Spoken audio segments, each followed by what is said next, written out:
just screaming into the void, and that it doesn't matter, right? Like the country is just, it's just not the same country anymore. Went out on here.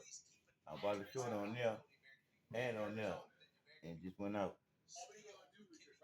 But we still got it on here though. Our country of still got it up there. insane people, right? People who can make the right decision when it comes down to voting in our leadership, right? So, you know, it's just one of those things, man. I just look back on these last 4 years and just the work, you know, day in and day out. Just grinding. The ups and the downs. I think probably one of the lowest points from 2024, 2025. After the 2020 we got election, a businessman running the business especially again. After January 6th. Especially after January 6th. It was really bad. It was not good. And going from that to now, to today, it's an amazing feeling. It really is. Alaska is a great state, and it's been like that for a long time. So it's a wrap. It's over. It's a wrap. Oh. Yo.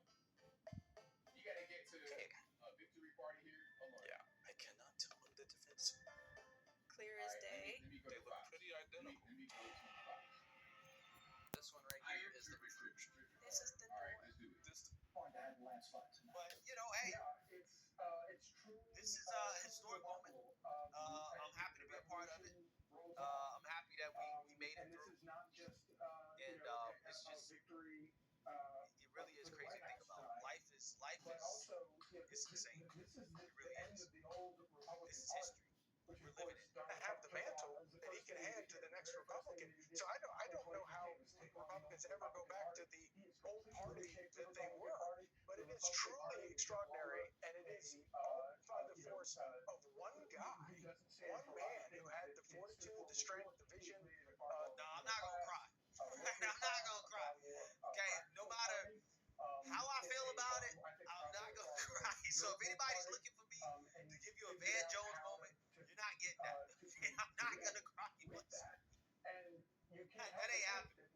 Series of. I mean, his party lost in the midterm. His 2018. They lost in 2018. They lost the presidential election in 2020, and they had a major disappointment in 2022. Which, you know, one might have thought after all that the party wouldn't turn to him again, and yet, you know, in the face of that, plus all the things that Martha enumerated, the decision desk has called it for Trump.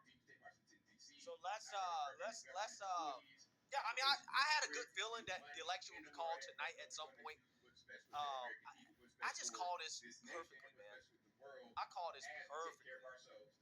The indications were at this hour, but those conversations are happening in a lot of very different places at an incredibly high level, with enormous stakes at play in both the Middle East and in Europe. Yeah, I mean, one of the things that's going to happen if this goes the way that if we follow this train of thought is that intelligence sharing between America and our traditional allies is likely going to end.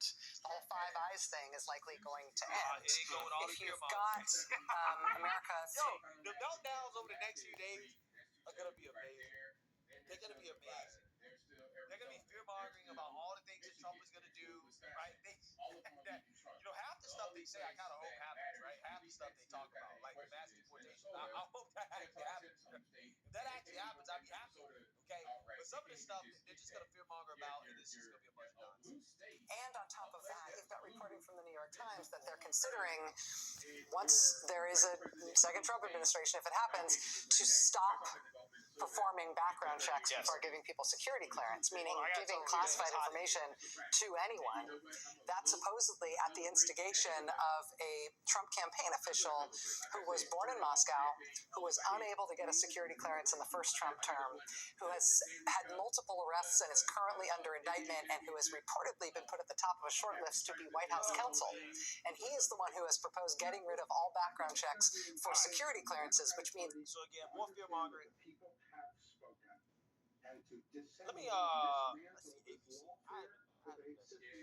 Oh my God, the View tomorrow, they're going to be losing their minds, they're cackling heads. They're going to be losing it. They're going to be cackling.